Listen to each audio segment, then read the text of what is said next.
Hey guys, Sean here at K2 Trades. Today I'm going to be showing you guys how to create a trade alert so you can be notified when a trade opportunity appears for our K2 trading strategy. It's pretty simple, so all you need to do is click on alert up here, and this is an alert for the euro versus the British pound. First thing you'll do is go to condition right here. You'll change this to K2TS, which is the trading indicator we use. And then on the second box, you're going to change this to K2 signal fired. And then next, you'll go to options, and then you'll click on this option right here, once per bar. And then for expiration time, you'll just push it back as far as possible. You'll just have to update it over time, but I mean, you'll get used to that. So we'll click on August 8th, since that's as far as it'll go.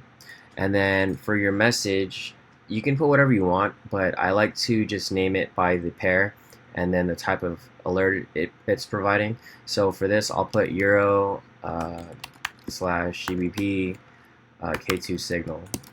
So whenever I get an alert, it's going to say that, and then I'll know exactly where to look. So after you fill all these out, just hit create. This will come up right here. This just tells you that this indicator repaints, so it's like, even though it gives a signal, it doesn't mean that it's going to stay there forever, which is why we wait for the candle to close. So if the candle closes with the signal, it'll give confirmation that the price is moving in that direction. So you'll click continue anyway, and there you go. You have an alert ready.